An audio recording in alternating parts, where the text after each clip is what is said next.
Africa, the cradle of civilization. A land of ancient power, hidden knowledge, unmatched wealth, and proud kingdoms. But too often the world tells a different story.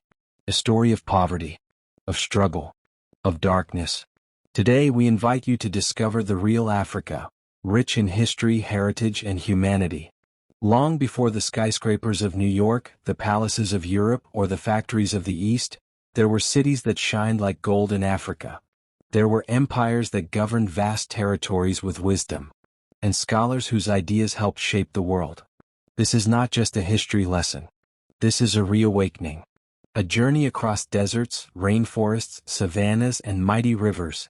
From the ancient bones of the first humans to the golden reign of Mansa Musa. From the libraries of Timbuktu to the monuments of Nubia and beyond. This is Africa's story, told by Africa. Our story begins where life itself began, East Africa. In the dusty plains of Ethiopia, Kenya, and Tanzania, the earth holds secrets millions of years old. Here, scientists discovered some of the oldest human remains known to mankind. The most famous? Lucy, a 3.2 million-year-old ancestor unearthed in Ethiopia's Awash Valley. But Lucy wasn't alone. These early humans, known as hominins, walked upright, crafted tools, controlled fire, and migrated across the world. From Africa they spread into Europe, Asia, and eventually the Americas. So yes, we are all descendants of Africa. The continent gave birth to humanity, and with it, the foundations of intelligence, creativity, and resilience.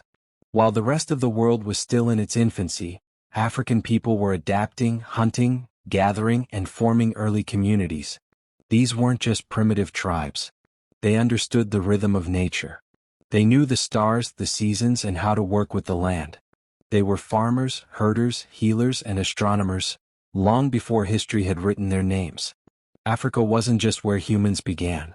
It's where we first became human. As time moved forward, Africa gave rise to some of the greatest civilizations in human history.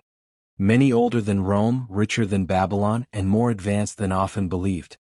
Let's begin in the northeast, with ancient Egypt, or as its people called it, Kemet, the land of the black. Kemet was a land of innovation. They built pyramids so precisely aligned with the stars that modern engineers still marvel. They developed writing, hieroglyphics, recorded laws, medicine, and spiritual texts. They practiced surgery, understood mathematics, and even mapped the heavens. But Egypt wasn't alone. To its south stood Nubia, home to the powerful kingdom of Kush. Nubia produced gold, iron, and great military leaders. Its queens, called Kandakes, were warriors and rulers, commanding armies and defending their lands. One Kandake famously defied Roman conquest, pushing back Caesar Augustus's legions.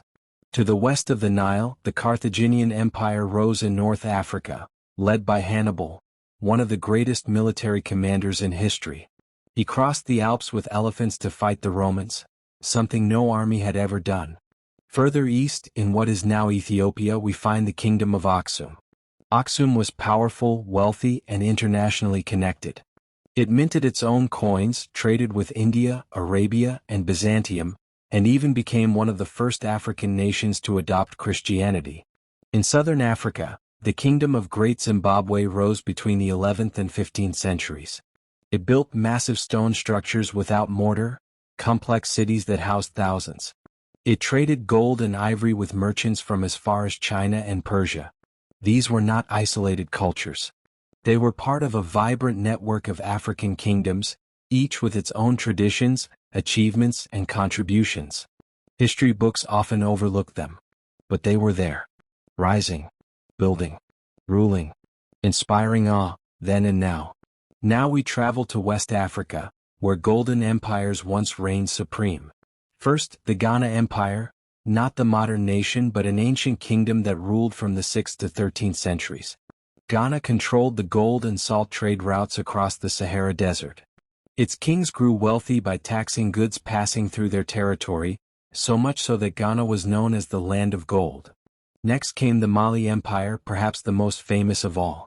At its height in the 14th century, Mali stretched across modern-day Mali, Senegal, Guinea, Niger, and beyond.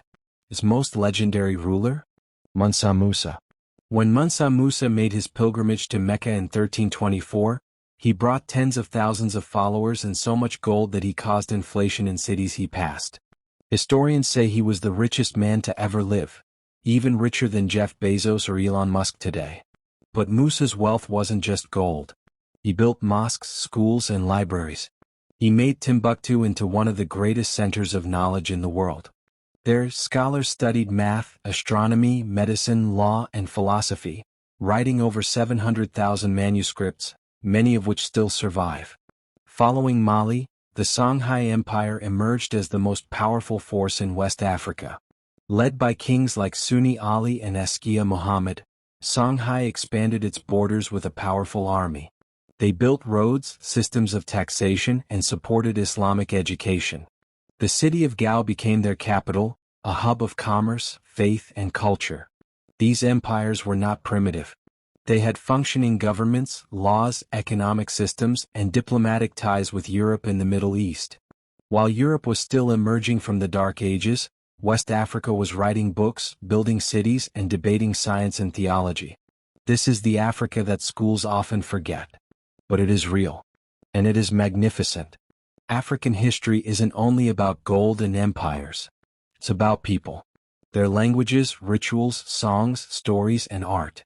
Africa is home to over 2,000 distinct languages and even more ethnic groups. Each has its own traditions, dances, philosophies, and symbols. In West Africa, griots, oral historians, kept the memory of their people alive. They passed down stories of heroes, kings, battles, and values. Their voices were libraries without books. In East Africa, Swahili culture blended African, Arab, Persian, and Indian influences, producing unique architecture, music, and art. In Central Africa, people crafted masks and sculptures to communicate with the spiritual world. Each piece carried sacred meaning, symbolizing ancestry, morality, or divine protection. Across the continent, African societies mastered iron smelting, wood carving, cloth weaving, and medicine using herbs and minerals. They understood geometry, agriculture, astronomy, and seasonal cycles. They built cities aligned with the stars and monuments that tracked the movements of the sun and moon.